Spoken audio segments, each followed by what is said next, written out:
반갑습니다.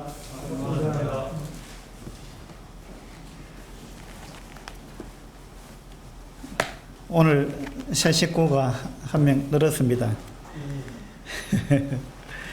우리 신혜지 자매가 이제 우리 교회 식구가 됐습니다. 빠른 시일 안에 잘 적응하셔서 우리 교회 식구로서의 모습을 잘 이렇게 나타내 주시면 좋겠습니다. 잘 하실 겁니다. 스크린에 지금 하나님의 나라라는 단어를 띄워놨습니다. 하나님의 나라. 하나님의 나라를 누가 좀 설명하실 수 있겠습니까? 하나님의 나라. 예. 하나님이 통치하시는 것.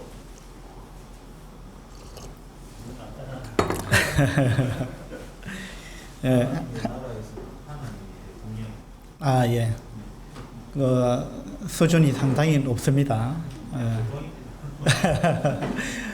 하나님의 나라는 하나님께서 통치하시는 곳이다. 또 하나님이 대통령이 되신 나라다. 그렇게 말씀하셨는데 전곡을 찔러주신 것 같습니다. 질문 하나 더 하겠습니다. 하나님의 나라를 영어로 뭐라고 할까요?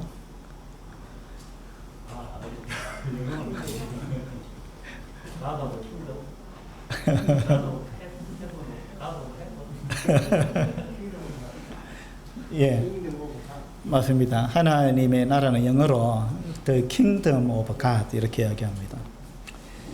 나라를 여기서 지금 킹덤이라 그랬죠. 킹덤은 왕국이라는 뜻인데, 나라 하면은 우리가 흔히 영어로 네이션 또는 컨트리 이런 단어가 있는데, 근데 성경에서는 하나님의 나라 할 때 나라를 그런 단어로 쓰지 않고 킹덤이라는 단어를 씁니다. 킹덤은 왕국이라는 뜻이죠. 왕국. 그러니까 하나님의 나라의 강조점은 뭐냐 하면, 하나님의 나라는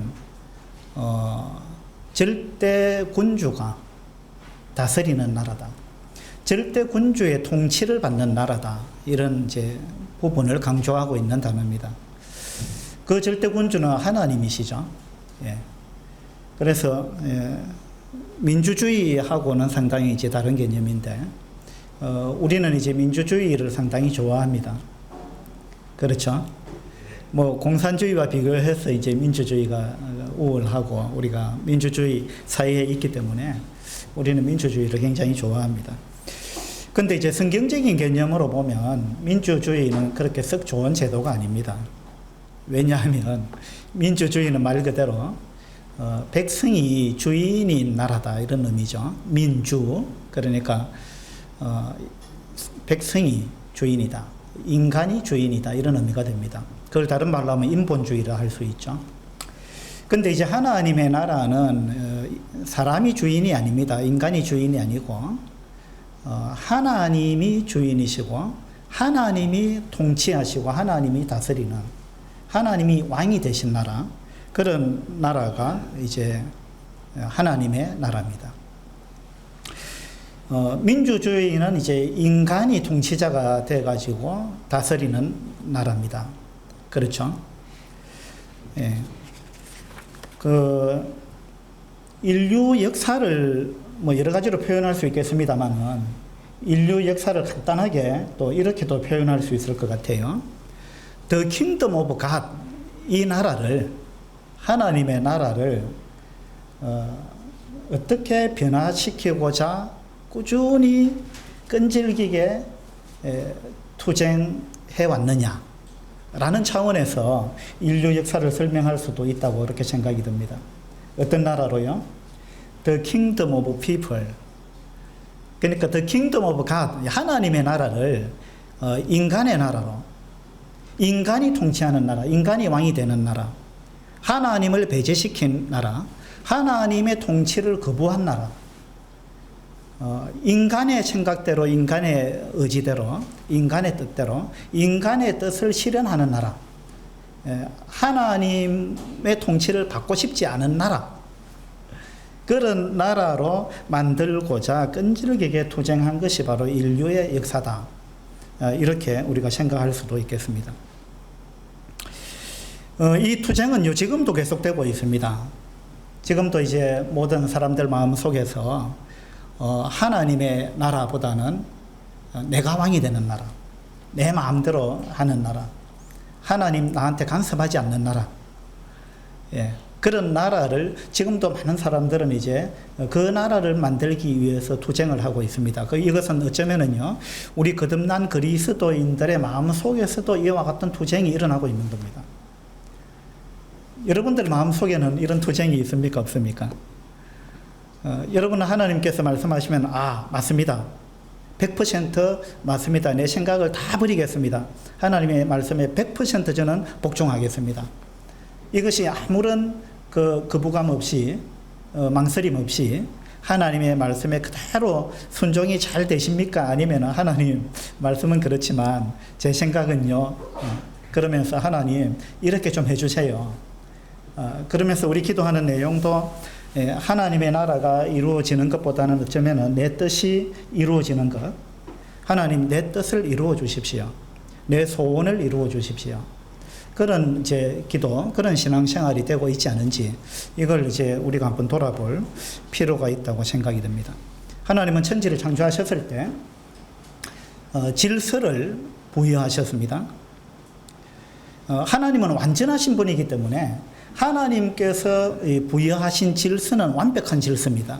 그래서 이 질서에 따라 우리가 순응하게 될 때 우리는 행복해지는 것이고 우리의 삶이 아름다워지는 것이고 의미가 있어지는 것입니다. 하나님이 정하신 질서에 우리가 순종할 때. 그런데 이제 최초의 그 반역자가 일어났죠. 루시퍼가 반역을 했습니다. 피조물이 창조주의 통치를 거부했다는 겁니다. 그렇게 해서 이제 사탄이 됐습니다. 그리고 이 사탄은 우리 사람들의 마음속에도 동일한 이 반역심을 심어줬습니다. 그래서 이제 최초의 인간 아담과 하와도 결국은 하나님의 나라보다는 자기 나라를 만들고자 했습니다. 창세기에 보면 너희가 그것을 먹는 날에는 너희 눈이 밝아져서 하나님과 같이 되어 선악을 알 줄 하나님이 아십니다 하고 이 사탄은 인간을 이제 유혹했습니다. 다시 말해서 이 선악과를 먹으면은 너희 눈이 밝아져서 네가 하나님처럼 된다. 이 말 속에는 어떤 의미가 포함되어 있느냐 하면 네가 하나님처럼 되니까 네가 하나님의 통치를 더 이상 받을 필요가 없다. 그러니까 너 인생을 네 생각대로 그렇게 살 수 있다.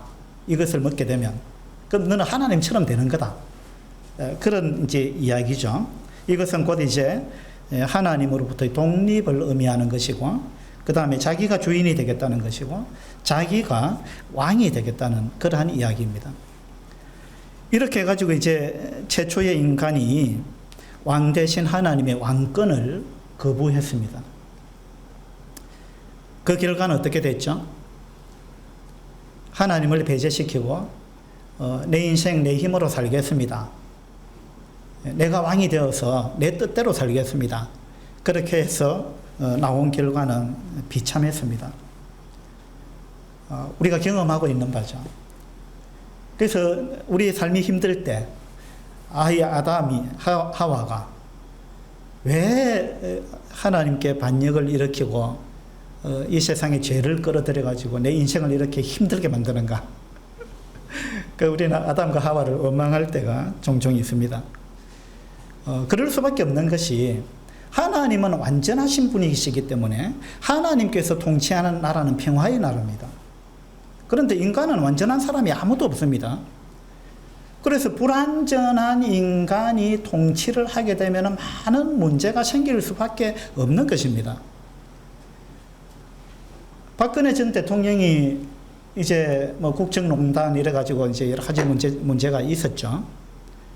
그때 이제 뭐 촛불혁명 해가지고 이제 문재인 정부가 들어섰는데 많은 국민들이 엄청난 기대를 했습니다. 물론 그 전에 정권이 바뀔 때도 마찬가지였습니다. 우리는 정권이 바뀔 때마다 우리는 엄청난 기대를 합니다. 왜냐하면 우리가 이분을 대통령으로 세웠는데, 뽑았는데 처음에는 상당히 잘할 것 같았는데 좀 지나 보니까 아니더라는 겁니다. 그리고 이제 대통령 선거할 때가 다가와서 어떤 사람이 후보로 나섰는데 이 사람은 잘할 것 같다라는 생각이 든 거예요. 그래서 우리는 이제 정권을 바꿉니다. 새로운 대통령에게 많은 기대를 걸고 그분이 잘해주기를 우리는 기대합니다. 그 처음에는 잘하는 것 같아요. 좀 지나 보면은 많은 이 허점과 문제점이 드러납니다. 이건요, 어느 정권이든 똑같습니다. 그래서 제 아들도 이제 얼마 전에 저한테 그 이야기를 했어요. 나는 문재인 대통령은 참 잘할 줄 알았다. 제 아들 하는 이야기가. 근데 지금은 너무 실망스럽다. 그 이야기를 하더라고요. 저도 마찬가지입니다. 저도 실망스러운 부분이 많이 있어요. 저는 정치적으로 이 편이다 저 편이다 이걸 절대 이야기 안 합니다.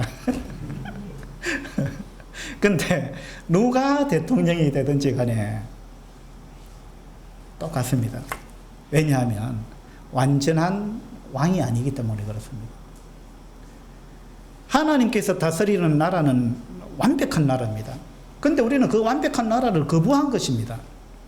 그리고 인간이 다스리는 나라를 원했습니다.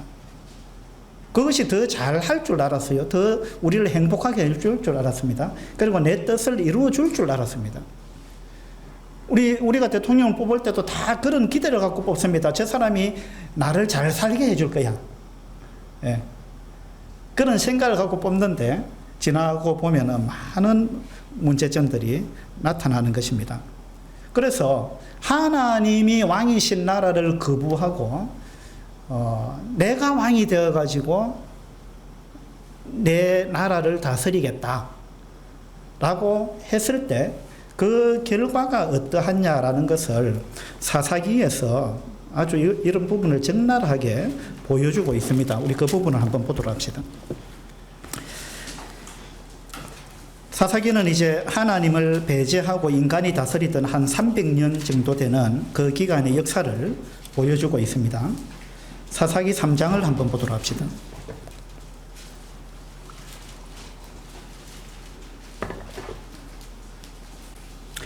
사사기 3장 7절입니다. 이스라엘 자손이 여호와의 목전에 악을 행하여 자기들의 하나님 여호와를 잊어버리고 바알들과 아세라들을 섬긴지라.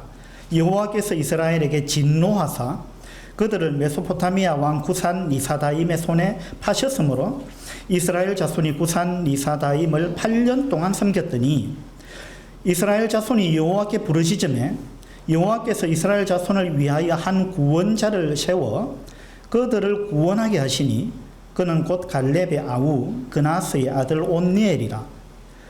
여호와의 영이 그에게 임하셨으므로 그가 이스라엘의 사사가 되어 나가서 싸울 때에 여호와께서 메소포타미아 왕 구산 리사다임을 그의 손에 넘겨주심에 온니엘의 손이 구산 리사다임을 이기니라. 그 땅이 평온한 지 40년에 그나스의 아들 온니엘이 죽었더라. 이스라엘 자손이 또 여호와의 목전에 악을 행하니라. 여기는 이제 하나의 패턴이 있습니다. 이것은 사사기에 계속해서 반복되는 패턴인데요. 7절에 보면 그들이 악을 행했다. 이것이 이제 첫 번째입니다. 악을 행했다는 겁니다. 8절에 보면 그래서 하나님께서 진노하셨습니다.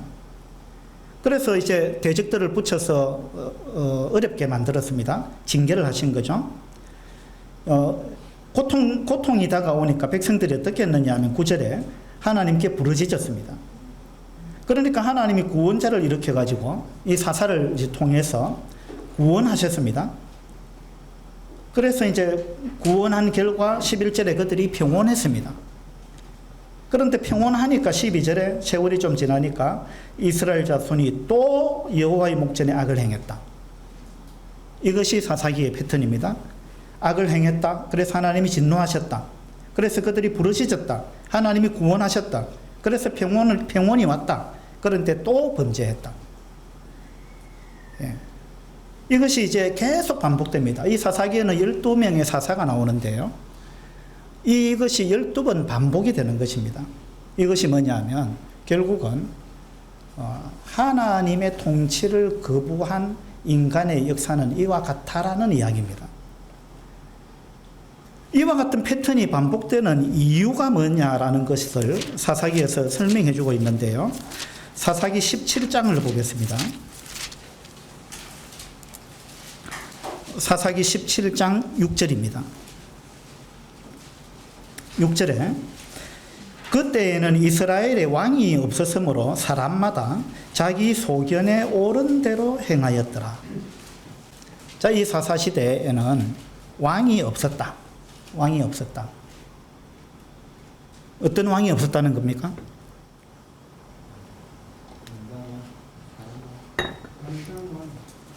예, 여기서 왕이 없었다는 말은 이제 왕정시대가 아직 시작이 안 됐죠. 사사기 이후에 왕정시대가 시작되는데 그 인간 왕이 없었다라는 의미도 될 수 있지만은 여기서 그들이 왕이 없었다. 그래서 자기 소견대로 각자 행했다.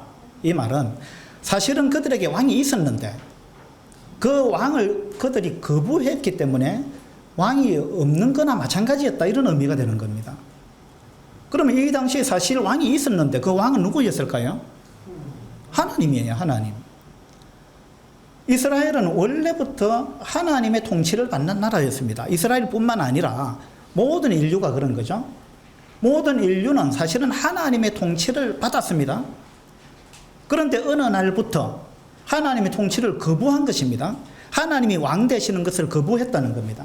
그게 아담과 하와가 범죄할 때부터 시작된 것입니다.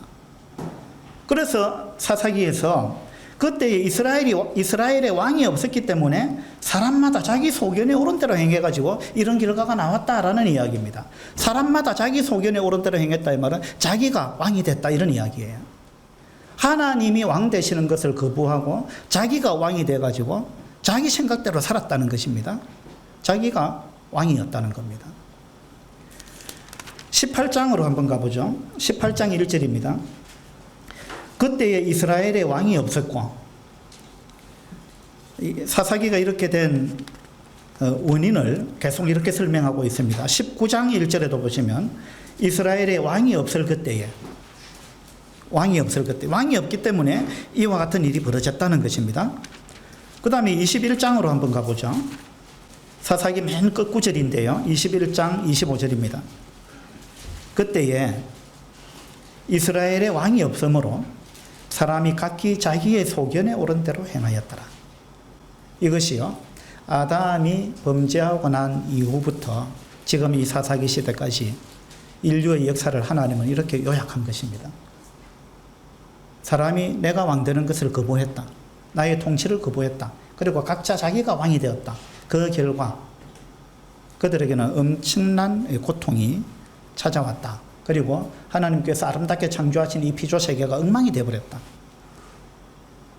이것이 하나님의 통치를 거부한 결과입니다. 그러다가 이제 그들이 각자 왕이 되어서 살아가다가 어느 날 이제 드디어 그들이 인간 왕을 세우게 됩니다. 이 사울 때 그렇게 된 거죠. 그렇게 해서 이제 이 왕정 시대 이전까지는 각자가 왕이 되어서 살아온 겁니다. 그래 살아오다가 많은 실패를 경험한 거죠. 고통스러우니까 비참했죠. 그러니까 그들이 나보다 더 탁월한 누군가를 왕으로 세우면 되겠다. 그렇게 해서 이제 인간 왕을 세우게 됩니다. 그 왕이 첫 번째 왕이 사울이었습니다. 이 사울은 이스라엘 백성들이 봤을 때 사울은 자기보다 탁월하다고 생각했습니다. 백성들 모두가. 그래서 저 사람이 우리의 왕이 되면 우리는 행복할 것 같다. 예. 저 사람은 우리를 아주 잘 통치해서 우리의 뜻을 이루어 줄 것 같아. 그런 기대를 가지고 사울을 이제 왕으로 세운 것입니다. 근데 그 결과는 어떠했습니까? 이 사울은 이스라엘 백성들한테 아주 극심한 고통을 안겨줬습니다. 왜 그럴 수밖에 없었느냐 하면 아까도 말씀드렸다시피 완전한 인간은 없기 때문에 그렇고 또 한 가지는요, 인간을 왕으로 세웠을 때 그 왕된 그 인간 배후에 사탄이 있기 때문에 그렇습니다. 우리 사람들은 이걸 잘 모르는 거예요. 근데 하나님이 이걸 다 하셨습니다. 인간을 왕으로 세우게 되면 그 인간 자체가 불완전하기 때문에 너희가 고통스러울 뿐만 아니라 그 권력에 휘둘림을 당하게 될 것인데 그 뒤에서 누가 조종하느냐면 사탄이 조종한다 라는 것을 하나님은 이미 아셨습니다. 그래서 성경에서는 이 사탄을 공중 권세 잡은 자다 이렇게 표현합니다. 그뿐만 아니라 이 세상 신이다 이렇게 이야기하고 있잖아요. 그래서 우리 인간이 참 어리석은 것이 정말 완전한 신, 정말 좋으신 하나님, 그 하나님이 나를 다스리는 것을 거부하고 사탄이 다스리는 그 나라로 들어가 버린 것입니다. 이것이 우리 사람들이 대단히 잘못된 선택을 한 것입니다. 스크린을 한번 보시면요. 하나님께서 다스리던 나라가 있었습니다. 처음에. 이제 에덴 동산에서 인간이 범죄하기 전에는 이러했습니다. 그죠? 이때는 정말 하나님께서 다스리던 그런 나라였습니다. 그런데 이제 이 나라는 이제 금방 깨어졌습니다. 인간이 하나님이 왕된 것을 거부했기 때문에. 그렇게 해서 인간 각자가 다스리는 나라가 사사시대까지 시작이 있었습니다. 그러다가 이제 인간이 왕이 되어서 다스리던 나라가 왕정시대부터 지금까지 인간이 왕이 되어서 다스리는 나라가 진행되고 있는 것입니다. 그런데 이 나라가 전부가 아니고 그리스도께서 다스리는 나라, 그리스도께서 다스리시는 나라, 이 나라가 또 있다는 것입니다. 그래서 지금 현재 우리가 살고 있는 이 시대, 교회 시대에는요, 인간이 왕이 되어서 다스리는 나라가 있고 예수 그리스도가 왕이 되어서 다스리는 나라가 함께 있는 것입니다. 그럼 여러분은 어느 나라 백성입니까?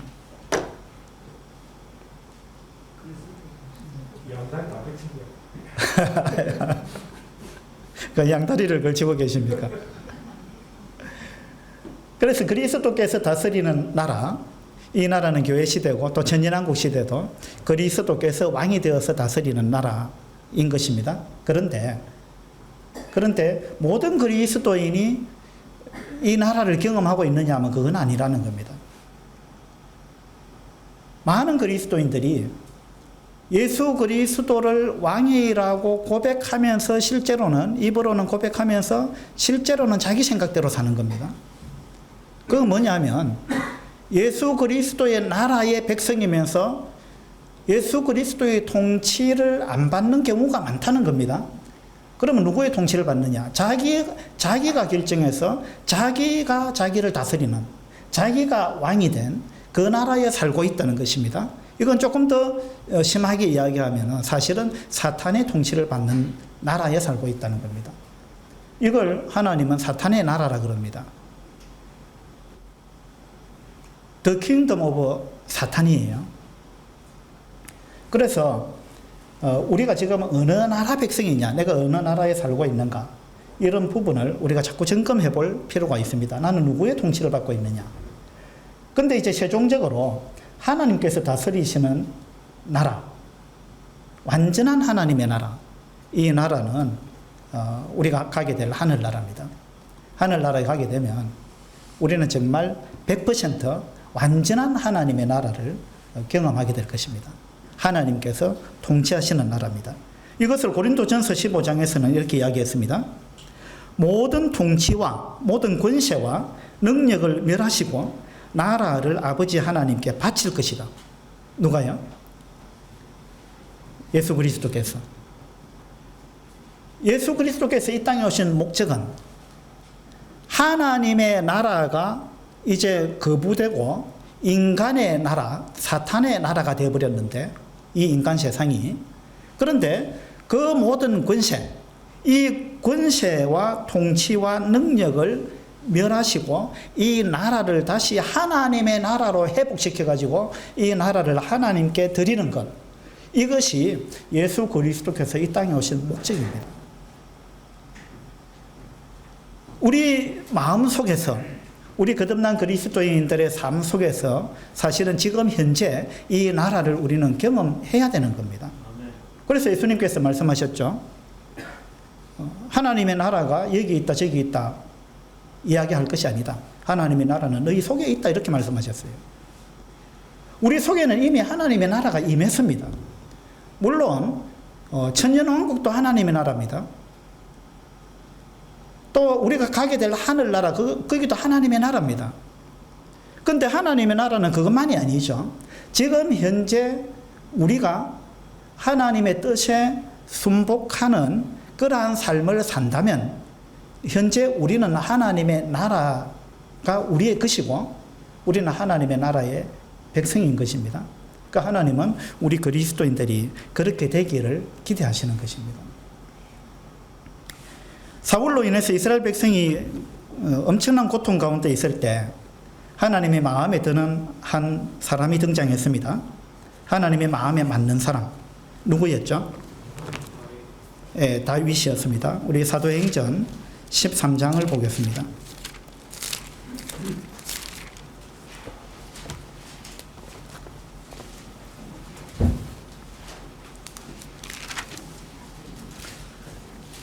사도행전 13장 21절입니다.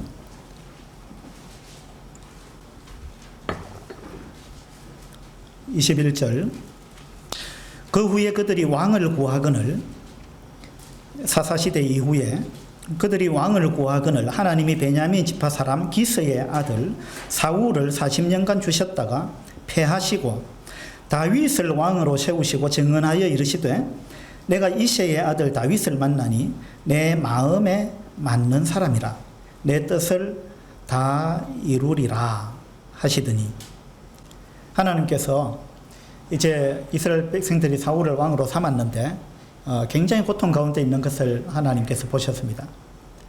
그런데 하나님께서 보실 때 하나님의 마음에 맞는 사람이 한 사람이 나타났어요. 사울은 하나님의 마음에 맞지 않았습니다. 하나님의 마음에 맞지 않았다 이 말은 사울은 하나님의 뜻과는 상관없이 늘 자기 뜻 가운데 살았고 자기 뜻 가운데서 이스라엘을 통치했다 이 말입니다. 자기를 위해서 자기가 왕이었죠. 그런데 다윗은 왕으로 세움을 받았지만 다윗은 자기가 왕이 아니고 정말 참되신 왕이 계시다라는 것을 다윗은 알았습니다. 그래서 다윗은 자기 생각대로 이스라엘을 통치한 게 아니에요. 다윗은 항상 하나님께 물었습니다. 왜냐하면 내 위에 하나님이 계시다. 다윗은 그것을 알았기 때문입니다. 그래서 하나님은 이 다윗을 통해서 하나님의 뜻을 다 이루시겠다. 이렇게 말씀하셨습니다. 그런데 여러분 한번 생각해 보세요. 하나님이 정말로 다윗의 마음에 맞았을까요? 조금 더 구체적으로 이야기를 하면 다윗이 하나님의 마음에 딱 맞았을까요? 그러면 어느 정도 맞았을까요?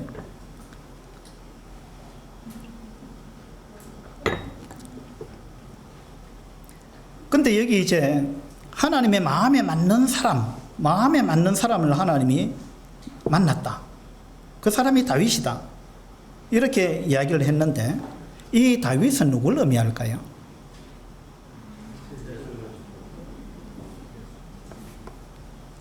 이 다윗은 사울과는 다른 하나님의 마음에 딱 맞는 왕을 의미하는 단어예요. 그러니까 이것은 1차적으로는 사울 뒤에 이스라엘의 2대 왕이 되었던 다윗 왕을 의미하기도 하지만 그러나 이것은 더 깊은 의미가 있는 거예요. 여기서 하나님의 마음에 맞는 사람 다윗 이 왕은 정말 우리 인간에게 완전한 만족을 줄 수 있는 하나님의 마음에 딱 맞는 왕, 하나님의 뜻을 그대로 순종하고 하나님의 뜻을 그대로 이룰 수 있는 왕, 자기 생각을 주장하지 않는 왕, 자기 뜻을 내세우지 않는 왕, 100% 순종하는 왕, 그 왕을 의미합니다. 그래서 여기서 이야기하는 그 왕 다윗은 1차적으로는 사울 뒤에 일어났던 다윗 왕을 의미하지만 그러나 더 깊은 의미로는 예수 그리스도를 의미하는 단어예요. 예수 그리스도가 왕이 되었을 때 우리한테는 완전한 만족이 있습니다. 그리고 우리한테 완전한 평화가 주어지고 우리에게 완전한 행복이 주어지는 것입니다. 그래서 다윗이야말로 우리의 진정한 왕입니다. 맞습니까? 네. 그러면은 여기서 다윗을 통해서 하나님의 뜻을 이루시겠다 이랬습니다. 내 뜻을 다 이루리라 이랬는데, 그러면 여기서 하나님께서 이루시고자 하는 하나님의 뜻이 뭘까요? 하나님 다윗을 통해서, 또는 더 깊이 말하면 예수 그리스도를 통해서 하나님은 하나님의 어떤 뜻을 이루겠다는 겁니까? 네, 맞습니다. The kingdom of God. 이것을 이루는 것은 최종적인 하나님의 뜻입니다. 물론 성경에는 이제 하나님의 뜻이 여러 가지로 나와 있는데, 하나님의 뜻은 이것이니 너희의 거룩함이라. 데살로니가전서에. 그것도 하나님의 뜻이에요. 범사에 감사하라. 이것도 하나님의 뜻이에요. 그런데 하나님의 뜻을 여러 가지로 표현할 수 있습니다만은, 그러나 궁극적인, 최종적인 하나님의 뜻, 성경에 창세기부터 꾸준히 흐르고 있는 하나님께서 정말 이루기를 원하시는 하나님의 뜻이 있는데, 그것은 바로 디모데전서에 나오는 말씀처럼 하나님은 모든 사람이 구원을 받으며 진리를 아는 데 이르기를 원하신다. 이것이 하나님의 최종적인 뜻이고, 이것은 다른 말로 표현하면은 하나님의 나라를 회복하는 겁니다. 잃어버렸던 하나님의 나라, The Kingdom of God. 사람들이 The Kingdom of People로 만들어버렸는데, 또 The Kingdom of Satan, 사탄의 나라, 이렇게 만들어버렸는데, 하나님은 이것을 하나님의 온전한 나라, 하나님의 나라, 다시 말해서 하나님의 통치가 온전히 실현되는 나라, 그 나라를 이루는 것이 하나님의 최종적인 뜻이었습니다. 이것은 하나님이 우리를 구원하신 목적이에요. 그런데 우리가 구원을 받았는데 내 삶 가운데서 하나님의 뜻이 이루어지지 않고 있다 하면은 이 구원에 뭔가 부족한 거예요. 하나님이 생각하시는 구원은 그런 게 아니라는 거죠.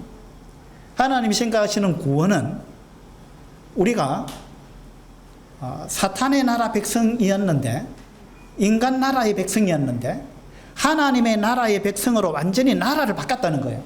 나라를 바꿨다는 말은 왕을 바꿨다는 말이에요. 그래서 다른 나라로 내가 와가지고, 원래는 이쪽 나라 백성이었는데 지금은 다른 나라, 이쪽 나라, 하나님의 나라, 그 나라의 백성이 되어가지고 왕이 바뀌었다는 거예요. 그래서 하나님으로부터 통치를 받고 하나님의 통치가 내 삶 가운데서 이루어지는 것, 이것을 하나님은 구원이라고 이야기하는 겁니다. 이것이 성경에서 말하는 구원입니다.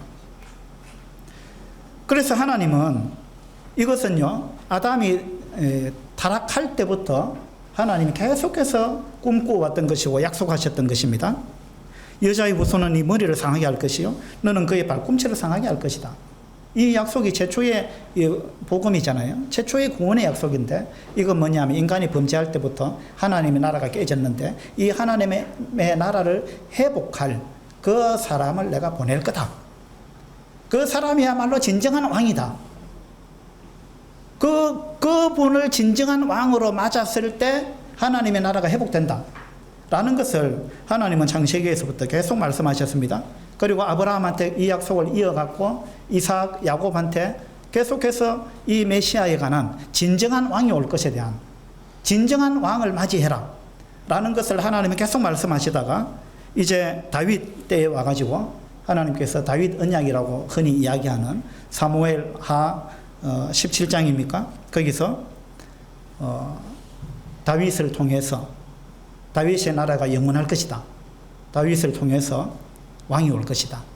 라는 것을 하나님께서 약속하셨는데, 그 다윗은 바로 예수 그리스도를 의미한다는 겁니다. 시편 우리 132편을 한번 보도록 합시다.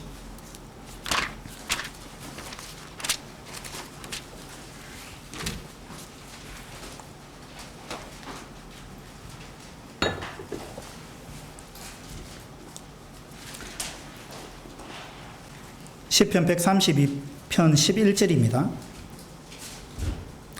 여호와께서 다윗에게 성실히 맹세하셨으니 변하지 아니하실지라. 이르시기를 내 몸의 소생을 내 왕위에 둘지라. 자, 하나님께서 성실하게 맹세하셨다 그랬습니다. 내가 내 마음에 맞는 사람 다윗을 만났는데 너를 통해서 내 뜻을 다 이룰 것이다. 그러면서 하나님의 뜻이 뭔가를 이렇게 표현한 것입니다. 너의 몸의 소생을 네 왕위에 내가 둘 것이다. 이건 예수 그리스도가 다윗의 후손으로 와가지고 진정한 다윗이 될 것이다. 진정한 왕이 될 것이다. 라는 이야기를 이렇게 표현한 것입니다. 17절에 보시면요. 내가 거기서 다윗에게 뿔이 나게 할 것이라. 거기는 이제 시온을 의미합니다. 예루살렘. 내가 거기에서 다윗에게 뿔이 나게 할 거다.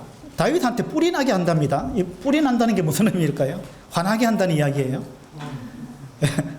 화나면 뭐 뿔 났다 이러던데. 여기서 하나님께서 다윗에게 뿔이 나게 한다 그랬습니다. 이건 무슨 의미일까요? 예. 진정한 왕이 나게 한다는 겁니다. 이 뿔은 권세와 힘과 권능과 뭐 이런 것들을 상징하는 거죠. 그래서 다윗에게서 뿔이 나게 한다. 여기서 나게 한다. 나게 한다는 말은 돋아나게 한다. 이런 이제 표현인데 예레미야서 23장에 보면 한번 찾아봅시다. 예레미야서 23장입니다.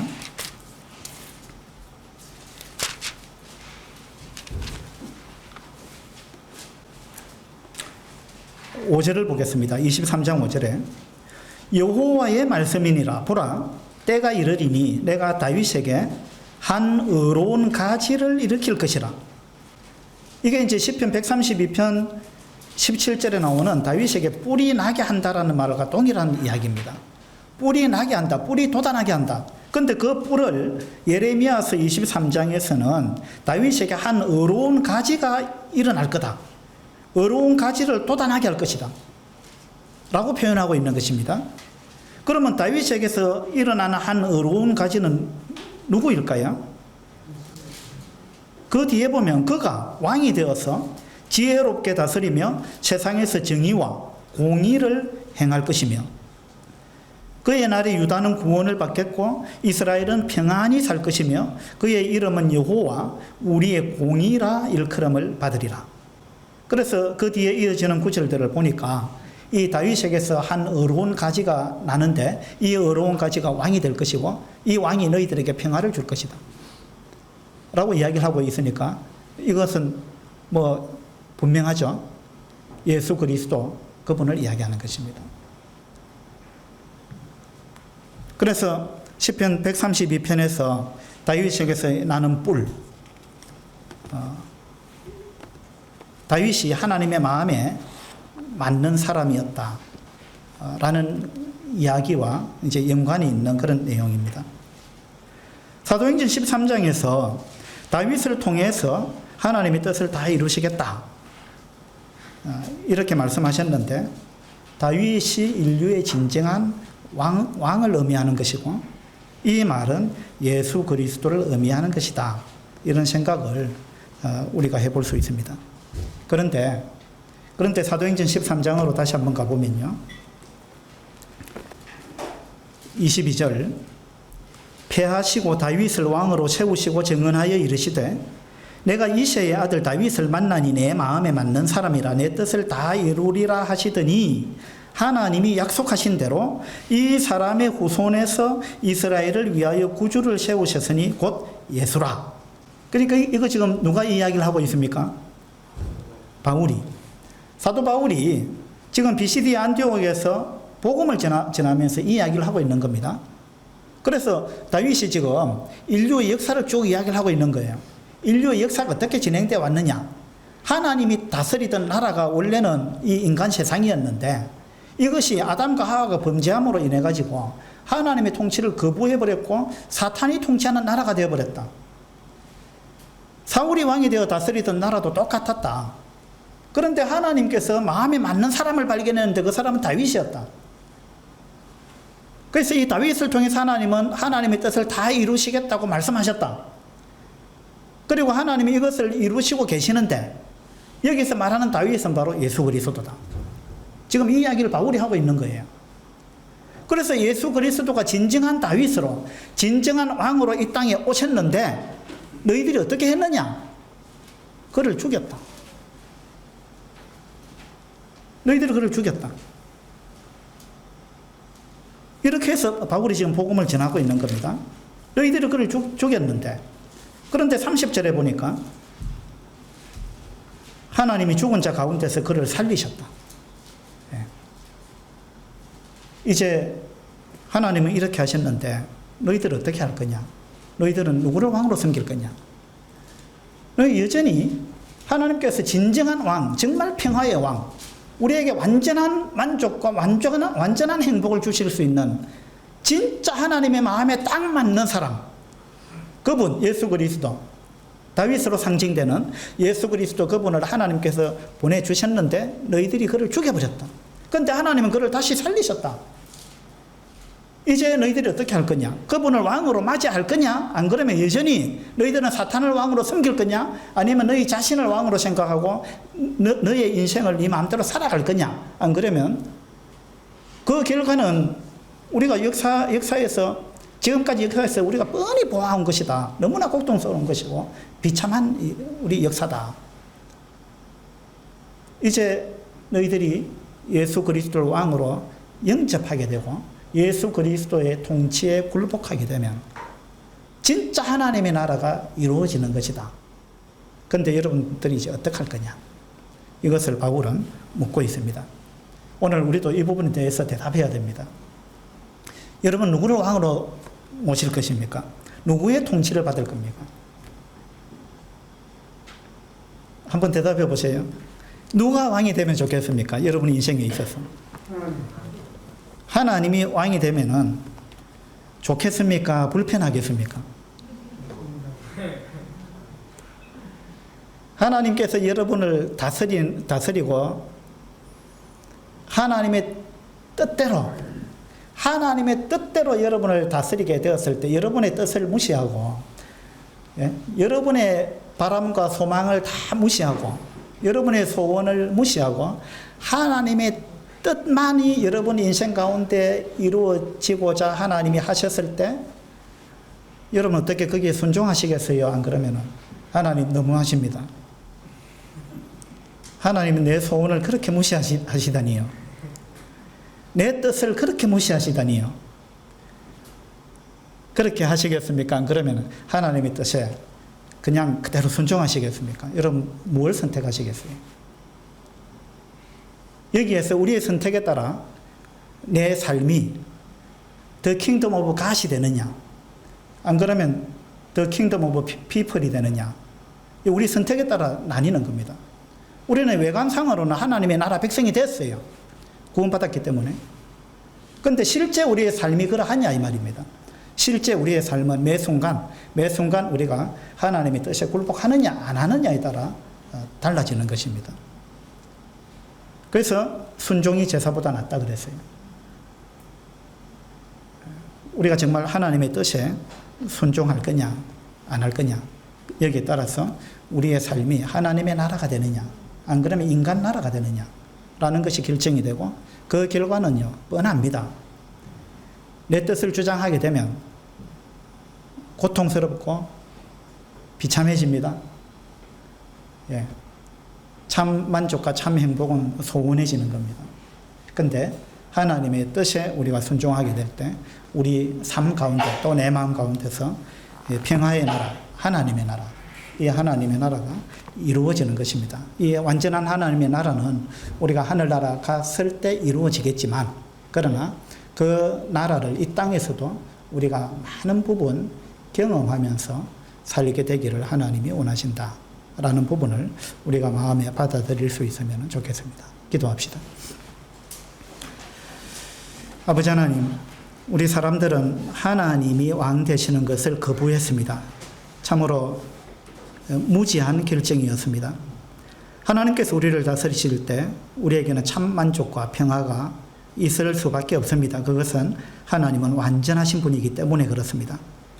그러나 우리가 우리 자신을 다스린다든지 어떤 다른 인간이 왕이 되어서 우리를 다스리게 될 때 그곳에는 수많은 문제점이 노출될 수밖에 없다는 것을 우리가 압니다. 그러나 우리가 실제 삶 가운데서 하나님께 순종하는 것이 참 쉽지 않고 또 내 뜻을 이루고자 하는 이러한 마음이 순간순간 우리 본성 가운데서 올라오는 것을 우리가 느낍니다.